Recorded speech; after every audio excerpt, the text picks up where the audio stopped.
So this is what we believe the palace might have looked like on Fort Canning. These are all part of this world of Temasek that we had on the internet for 7 years. Just got taken down the 1st of March, unfortunately, because I guess they had a 7-year contract to put it on. So I can't show you. I can show you some of the trailers and stuff, but I can't ask you to go to the site anymore, unfortunately. So we spent a fair amount of time actually designing the palace and the different kind of characters we think would have inhabited Temasek in the 14th century, the Laksamana, the Hangtua type, the Chinese Buddhists, even Batuta, the Arab traveler, Badang, the strongman, and so on. We don't know that there would be a Chinese temple, but quite possibly there was a Matsu kind of a temple here. Maybe not as big as this one. This is modeled on what we think it might have looked like. So where Majapahit, where Temasek was really at the borderline between two major spheres of influence in the 14th century. It was very strategic in terms of the geopolitics of that period. One was Ayutthaya, founded in 1351. And it was Ayutthaya or its predecessors were already attacking Singapore in the 1330s, according to Wang Dayuan. And the Javanese were also attacking Singapore around 1330. They wanted to incorporate it into Majapahit. So Singapore had the misfortune to be at the junction of the two geopolitical spheres, the island and the mainland Southeast Asian spheres. Probably Singapore ended up paying protection money to both of them. Malacca did too for a while. So we have this description of the people of Xi'an. I talked about this yesterday. Xi'an attacked Danmashi, attacked the city moat, which is probably that Stamford Road freshwater spring. The town resisted for a month. They shut up their gates, meaning Wang Dayuan saw the gates. They had a wall with gates. Crawford mentioned that the Malay wall had no gates, so it must have been another part of the wall. The wall was continuous, no gaps in it, so there must have been another area which is just wooden stockade, maybe along the shore. So this is the ruins of Ayutthaya. So that is one of the places that was attacking all the way down to Singapore. The ruins still quite well preserved in Ayutthaya.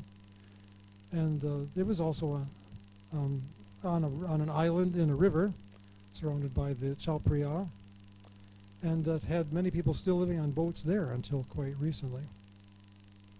And Majapahit, East Java, the capital there with its large reservoir, the bathing place, the ruins there, the grave of the so-called Chinese princess,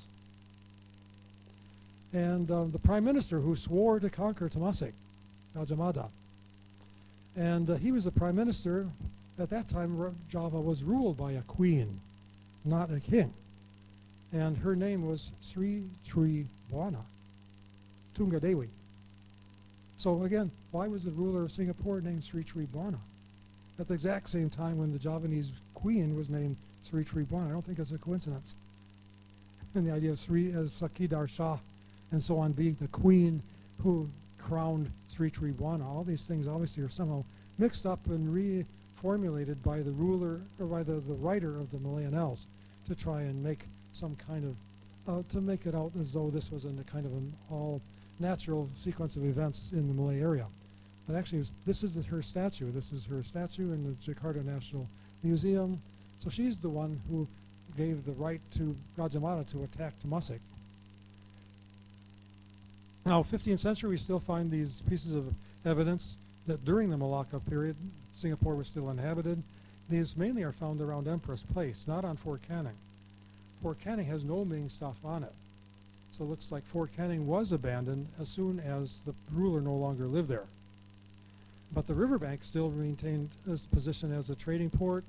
It's probably why it's mentioned in the Changhe records.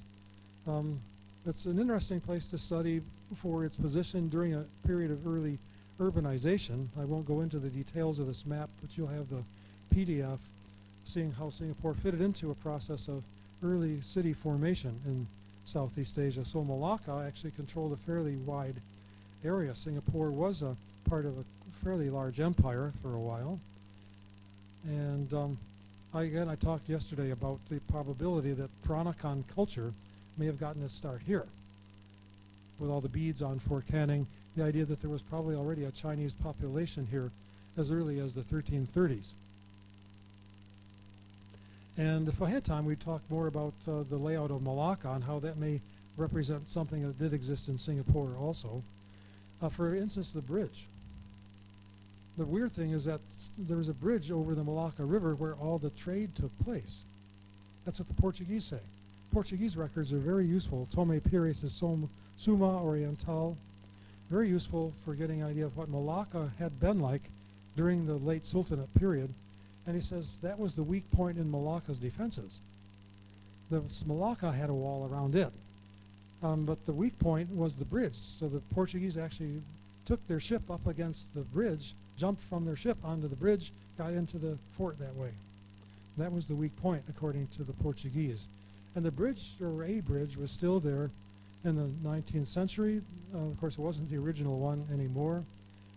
And of course, this is reminiscent of Europe at the medieval period. Ponte Vecchio in Italy, London Bridge in London. The trading ports in Europe also often were on bridges. So why would, I don't know of any other place in Asia other than Malacca where they had the same practice. That's again a strange thing. Then if you go to Malacca now, you see a windmill, a Dutch windmill. You see an old iron bridge. There's absolutely nothing to record that there was actually a unique aspect of Malacca. That this was the center of the trade, was on that river. And of course the river was dredged out a few years ago. Whatever was in the river is all dug up and trucked away or sold off. All these coins were found at the time. When they were dredging the river, no archaeological research was done. All the stuff was either dumped somewhere else or sold off without any record being kept. So whatever was archaeologically available under the river is completely gone. Very sad. Again, still no real archaeology in Malacca. Malacca River, again I talked about the Makara, which might have been brought from Singapore. It was on the hill in the 19th century. Various other fortifications and so on. Okay, so this is obviously even too short a time to tell you all the historical documentation, either directly or indirectly, shedding light on Singapore between the 14th and the 16th centuries. There's actually a huge amount of documentation. Not all of it is actually necessarily factual, but it's factual in the sense that it tells you what people thought about Singapore at various times in the past. And the fact that people in 1612 up the Johor River thought of Singapore as the origin of their culture, so it tells you something quite significant of what Singapore's role had been at one time. Of course, the reason why Palembang got left out is another story altogether, why Parameswara was completely written out of Malay history. But the fact that Singapore itself had this role when Singapore had just probably been sacked by the Acehnese shows what a strong impress it made on Malay memory and Malay identity. And why I think Hung Tuah was a Singaporean. I'll leave it at that. Thank you for paying attention for so long.